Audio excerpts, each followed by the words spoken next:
If I were a mainland transplant physician, I would not use organs from prisoners, since the medical research team did not obtain consent from them. The research team should show respect for autonomy, and the prisoners should have the right to decide how and whether their organs or bodies will be used. Some may argue that this act is in line with the principle of beneficence, since many lives can be saved from this research. However, it is also against the principle of non-maleficence, since harm is done on the prisoners and their families, both physically and mentally. So concerning these questions, I have two viewpoints. The first is there are already comprehensive regulations concerning organ transplants in mainland China, and laws have been set to strictly forbid the use of organs from dead prisoners without prior consent from their families. And second is concerning the relationship with our mainland partners. We worry that our relationship will deteriorate if I cannot show full trust to them, and this can probably affect our future cooperation, especially in field of organ transplants, which are much more frequently done in mainland China than Hong Kong due to its large populations. If my family member needs a liver, then I'll be concerned about the safety and effectiveness of the organ transplantation. Also, will this scandal reduce the amount of organs available? If I were the family of a prisoner, then I need to consent, or at least know about this. A prisoner still have their rights on medical decisions. If I were a prisoner myself, then I'd think, if I had a cardiac arrest, will I receive less or no resuscitation if my organs are destined to be extracted? Now, let's move on to this scenario.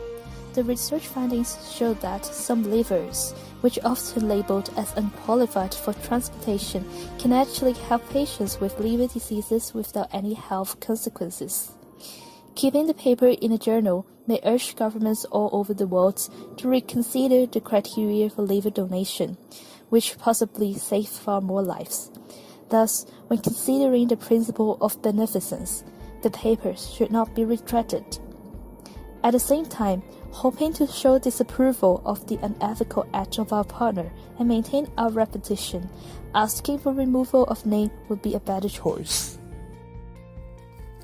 To respond to the issue of my commitment to ethical oversight, I would explain to them that I was not actively involved in the decision-making process of whether or not to use the livers from prisoners, and I was unaware that the research ethics standard may be less strict in the mainland China.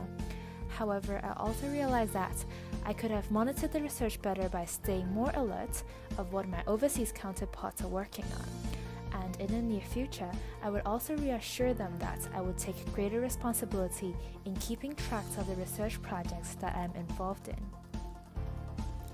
The next question we have to address is that some people may think that prisoners are generally regarded as a vulnerable population whose members cannot give truly free consent to many kinds of biomedical research. Actually, in a civilized society, they are protected. First and foremost, in terms of the procedure, there are no difference between seeking informed consent from prisoners and the other parties in the general population. We have to notify them and have the formal agreement. Their right is protected.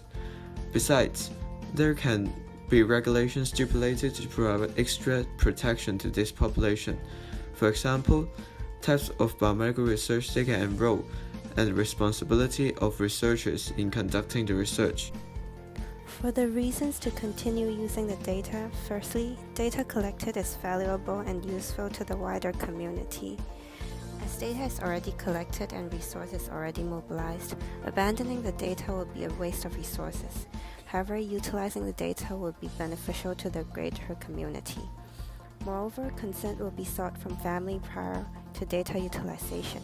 Abandoning the data will not be a remedy for the ethical mistake already made. Therefore, for ethical concern, further consent can be sought from prisoner's family. Some rebuttals are: research data shall be used only provided that research is conducted in accordance with bioethics principles. And moreover, if prisoner's own consent is not obtained, the data shall strictly be forbidden to use.